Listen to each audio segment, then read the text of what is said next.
Welcome to SVGTV News for Tuesday, May 25th, 2021. I am Rochelle Batiste with the details. 5 new COVID-19 positive cases were reported from 111 samples processed on Friday, May 21st, 2021, resulting in a positivity rate of 4.5%. An additional 11 cases were reported from 151 cases processed on Saturday, May 22nd, 2021, resulting in a positivity rate of 7.3%. The 60 new cases are not linked to emergency shelters.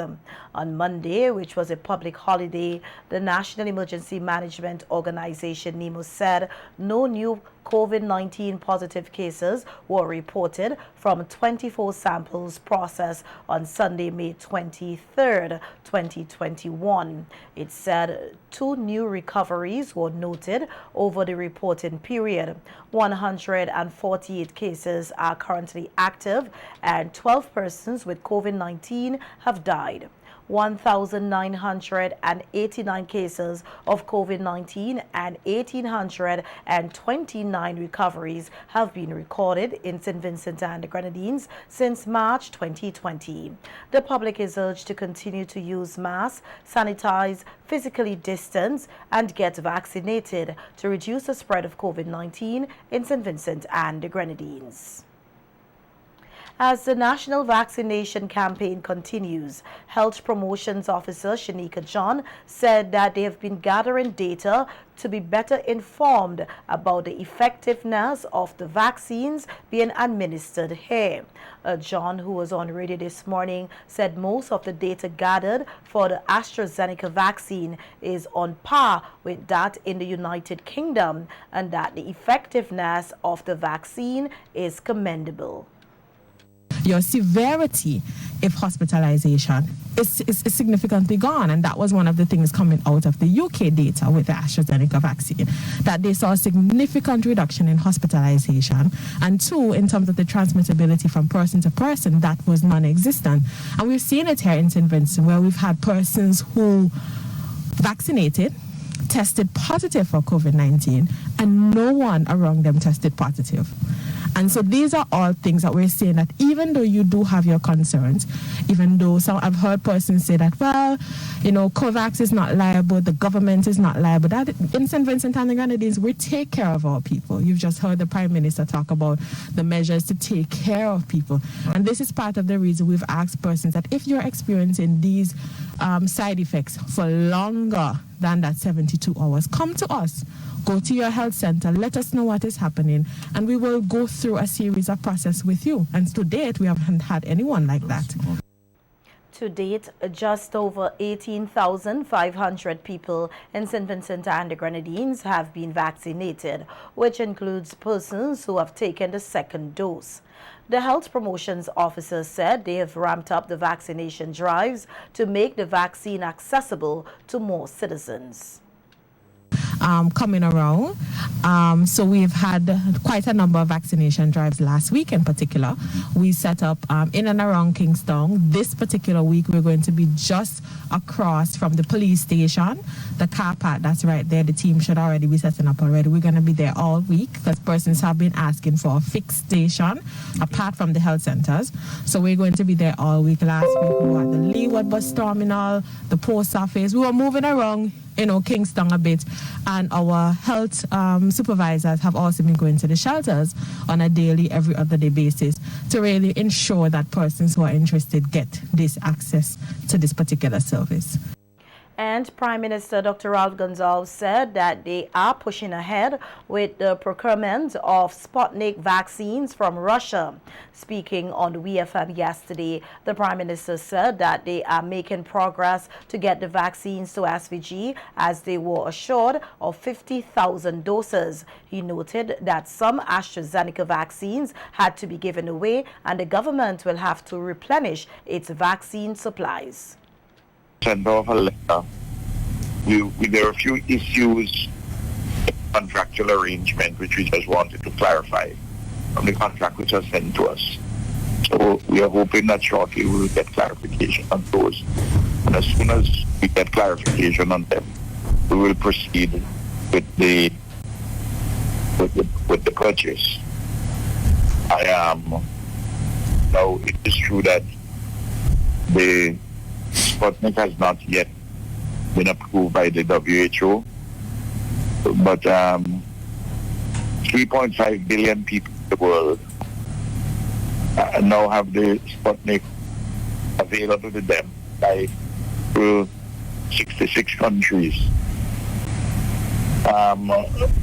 So that it's a significant number of persons, 40% of the world's population, their countries have given emergency authorization, as we have done. The Sputnik vaccine has not yet been approved by the World Health Organization and is not part of the global COVAX initiative. However, Prime Minister Gonzalez said that it has been proven to be effective, as several persons locally, including himself, have taken the vaccine. In St. Vincent and the Grenadines, they have done the analysis in relation to the Sputnik. They have done all reviews, and they're satisfied that it is an excellent vaccine, 91% efficacy, and of course they not only said so by word of mouth. They themselves have shown there personally that they consider the vaccine to be high quality. That's why Dr. Duncan took it, Dr. Beach took it, and other persons doing it, but I don't know which one Dr. Dishang took when he took the Sputnik. And former Prime Minister Sir James Mitchell is advocating for persons to take the COVID-19 vaccines and agreed that it should be incentivized. Sir James voiced his opinion on the radio yesterday, noting that vaccination hesitancy is a state of affairs, as it seems that SVG is racing from the bottom with a low vaccinated population. We're now in a race for the bottom with regard to vaccination. And that, to me, is a very sad state of affairs. And, of course, there is the external concern. We are in the hotel business. Mm-hmm. And potential visitors ask two questions. Listen, all your intentions, listen to me carefully. I don't think I have any record of leading you astray. The two questions asked: is St. Vincent safe? I repeat, is St. Vincent safe? Two, are all your staff vaccinated? Mm-hmm. Now, you can't lie and say St. Vincent is safe, because everybody can use their cell phone and Google coronavirus St. Vincent, and you'll see the exact statistics of St. Vincent. As it regards to ways of getting more people vaccinated, Sir James agreed with a suggestion made to use the lottery to encourage people to take the jab. Well, but what I'm saying, to get individuals to register, mm-hmm. Right. You work out some mechanism whereby he gets the first ticket free. Yep. And then he gets a second ticket after he has been vaccinated. Right.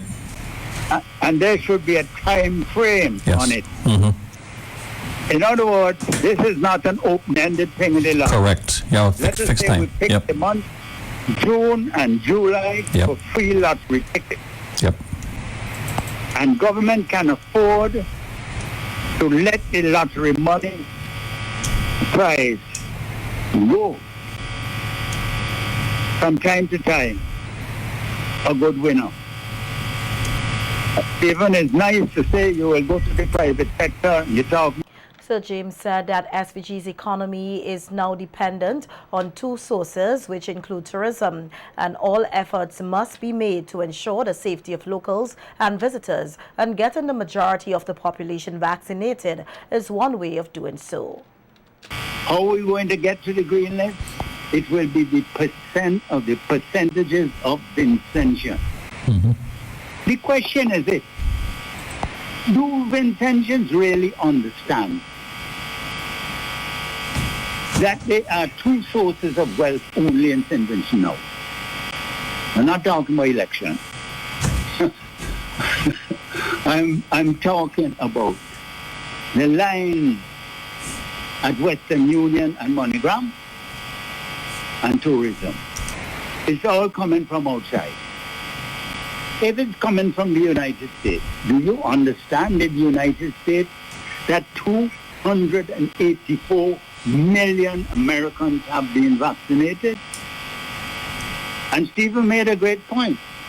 He said that, and it bears repeating, that if a country reaches the point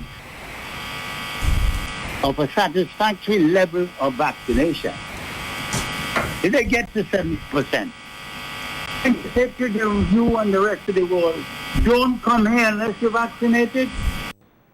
In other news, with some persons still reluctant to return to their home in the orange zone, almost 3 weeks after they were told it was safe for them to do so, Prime Minister Dr. Ralph Gonsalves on radio today pleaded with them to return home. The Prime Minister, who is in Cuba, said that today, Tuesday, was the time given for these persons to leave the shelters, stating that the National Emergency Management Organization, NEMO, was to assist them with transportation. This morning, today, persons from the orange zone, safe and accepted Jews and Chateaubriand, we are asking you to leave the shelters and go back home. The NEMO will assist with transportation if required.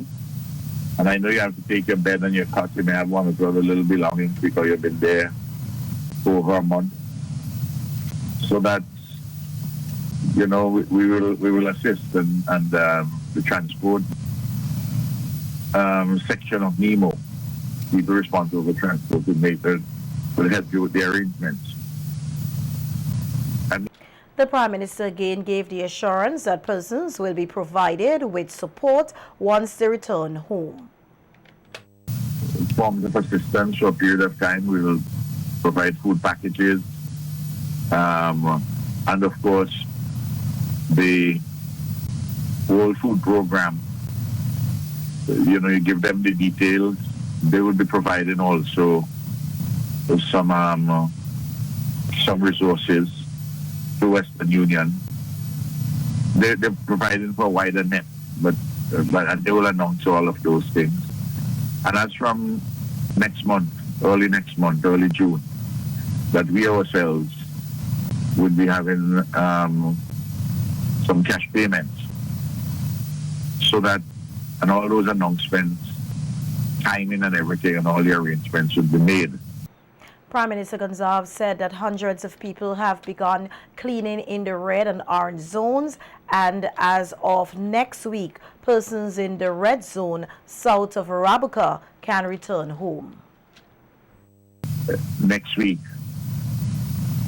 the red zone persons will be able to go back to the red zone south of Arabuka on the northeastern side, because the cleaning up has been done substantially, and that could also be concluded. And we need to get into the shelters to fix up back the schools, to put everything in place. You know, a lot of things have to be done to get the school in order to start back in September. We don't have a lot of time to do a significant amount of repairs and the like. Senior Education Officer Aldea Gums-Dyer said that the informal education program for children at the various emergency shelters was very successful. However, there were a few challenges. She was a panelist on SVG-TV's Viewpoint program on Sunday, discussing the type of support children in shelters have been receiving. The informal education program started earlier this month as the Ministry of Education saw the need to provide psychosocial support for children affected by the eruption of Lassa rare volcano before they recommence formal education in school or online.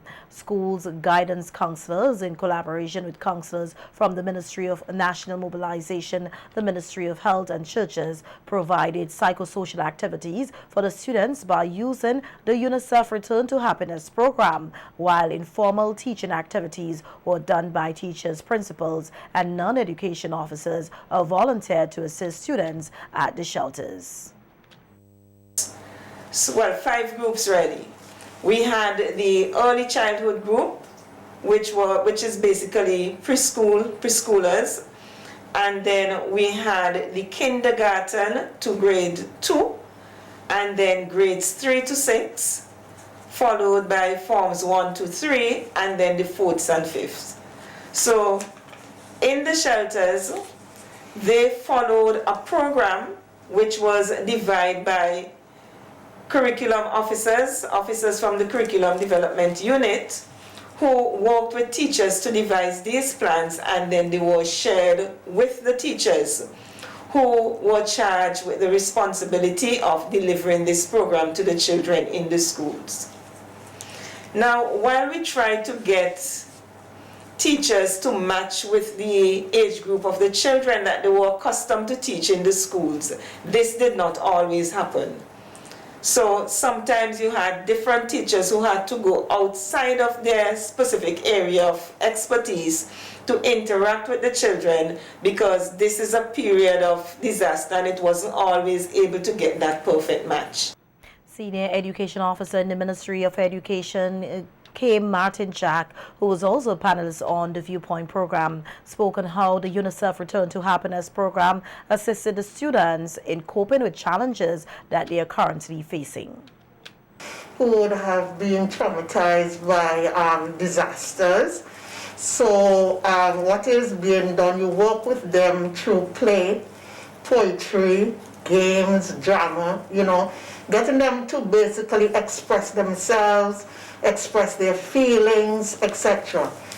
Sometimes you may think that children do not suffer, but they may not speak as much, but placed in particular situation, you get them to speak about what is happening, how they're understanding, and giving them the opportunity to deal with their feelings. Now, basically, through this program as well, you're trying to get children to return to a state of normalcy. Okay, it's going to take a bit more time for some students or for some children. Another panelist on the program, Senior Education Officer Hannah Brown, thanked the various organizations and individuals who assisted the Ministry of Education with their program to help students cope with shelter life. The different people in the various communities who were the first responders, the churches, the different individuals, because in the early stages of the eruption, when Nemo could not have reached people right away, the community was right there to help. Some persons from the community donated books, some of them donated food. They saw the little ones and they brought toys for them. There were also other organizations like Mustique Charitable Trust, which contributed to the shelters, the World Food Program. All these people came together to meet the needs in the early stages so that the children would not be left alone.